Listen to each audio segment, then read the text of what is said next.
પૂજ્ય બાપુજીની જન્મ જયંતિ નિમિત્તે આપણે બધા 12 માસ પર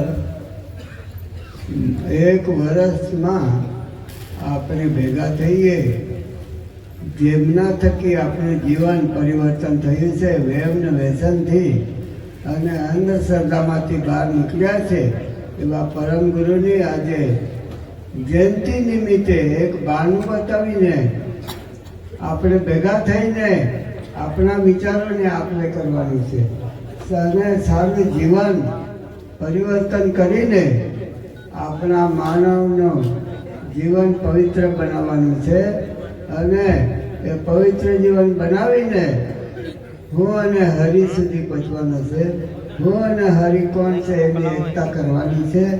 એ નિમિત્તે આપણે બધા ભાઈ બહેનો પોતે એ મહારાજશ્રીના અમૃતવાણીને પાવન કરીને એમનો સેવન કરીને આપણું જીવન ધન્ય બન્યું છે. એટલે એમને એક દિવસ ભેગા થઈને આપણે સદવિચારોમાં આપણા સમાજને જાગૃત કરવા આપણે પણ સહભાગી બનીએ એવા એક નાના મોટા પ્રસંગો યોજીને આપણા કાર્યક્રમને ખરેખર સુંદર બનાવીને સમાજને જાગૃત કરવાનું ઉત્થાન ખરેખર આપણે કરી રહ્યા છે. એ ગૌરવનું પાત્ર છે.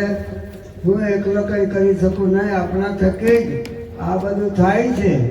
કારણ કે સંત ના હોય તો ગુરુની કિંમત કોણ કરી શકે. માટે ખરેખર એક સંતો ઉદાહરણ પર લે છે, મોર જો હોય તો મોરના પૈસા પણ હોવા જોઈએ.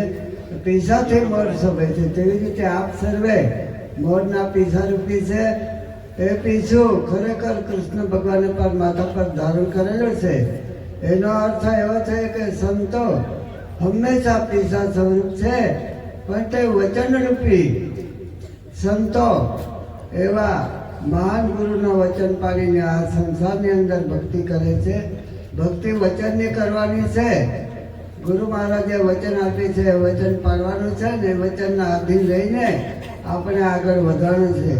વેમના વ્યસનથી આગળ જવા માટે આપણે આ ખરેખર સદગુરુએ આપણને પંચશીલને વચન આપીને એમાં જગતની અંદરથી જે કંઈક દૂષણો છે એને દૂર કરીને આપણો સ્વરૂપ શું છે, આપણે ભગવાનનું સ્વરૂપ છે એ જાણવા માટે ખરેખર આપણા ગુરુ મહારાજના સાનિધ્યમાં આવીને એમના ઋણ અદા કરવાનું આ એક પર્વ બનાવ્યું છે. એમાં ભોજન અને ભજન કરીને આપણા આરાધ્ય દેવ અને સદગુરુની પ્રેરણા આગળ વધે એ માટે આપણે તન મન ધન ગુરુ મહારાજે આપણને ફરી પાછું આપ્યું છે.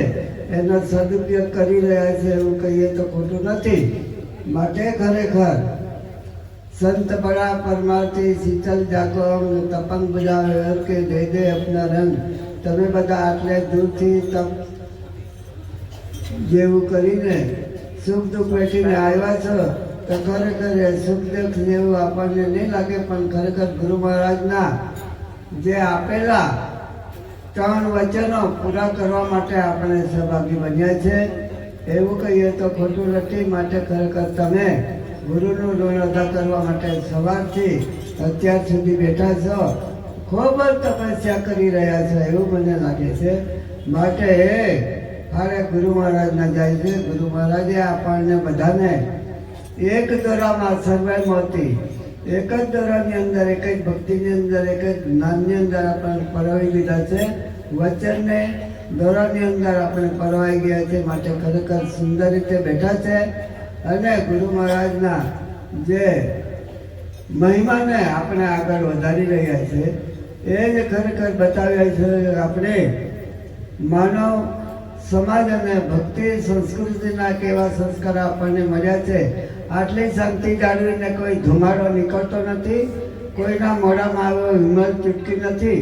એવા વ્યસન મુક્તિ છે એવું જોવામાં આવે છે અને જાણવામાં આવે છે. એટલે જ એક ભજન બોલ્યું છે કે ભક્તિ કરો તો એવી કરજો નજરે નજર દેખાય. આ બધાને દેખાય એવી ભક્તિ કરીએ છીએ જાણીએ છીએ, સમજીએ છીએ. આપણે બધા ખરેખર સુંદર રીતે વ્યસન મુક્ત રહીને આગળ વધ્યા છે એમ કહીએ તો આપણું એક અભિમાન જેવું થઈ જાય. ખરેખર આપણે જે સંસ્કૃતિ અને સંસ્કાર ટકાવવા માટે આપણે આ વચનો સિદ્ધ કરીને આપણા બાળકોને, આપણા ઘરના સભ્યોને બધાને ભક્તિના માર્ગે વળવાનો ખરેખર આપને અનુરોધ કરું છું.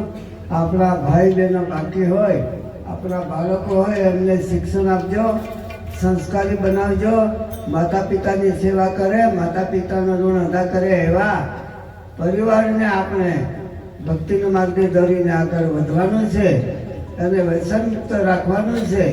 એવો પરિવાર આપણને પણ ઘરપણની અંદર સેવા કરે એવા દીકરા દીકરીઓને પણ આપણે સંસ્કાર આપીશું તો અંત સમયે આપણને કામ આવે. એક સંતે કબીર સાહેબને ભજન છે, સંત સમાગમ ભૂલશો ના બાઈ, અંત વેળાએ સાચી સગાઈ, સત્ય લોકની સુધ દેવતાઈ, તે માટે સદા સેવો સંતને, જીવના તે પારકી સંત ઝવેરી, ગુરુ ગમયા પસે ગુણ કરી ગોળી.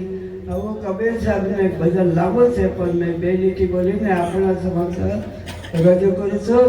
જીવના પારકી તો આ સંત ઝવેરી છે, એ લોકો જીવની પારખ કરી શકે છે અને જીવનો ઉદ્ધાર કરી શકે છે. એવા પ્રમાણો મહાન પુરુષોના પ્રમાણ સાથે આપણા સમક્ષ જે સંતોના ભજન વાણી, અમૃત વાણી એવી આપણને બોલીએ છે ને એની અંદર મહાપુરુષે કેવી સરસ એની અંદર આપણને સમાજ પીરસી છે એ બોલીને સમજવાનું છે અને એ સમજ રીતે ચાલવાનું છે.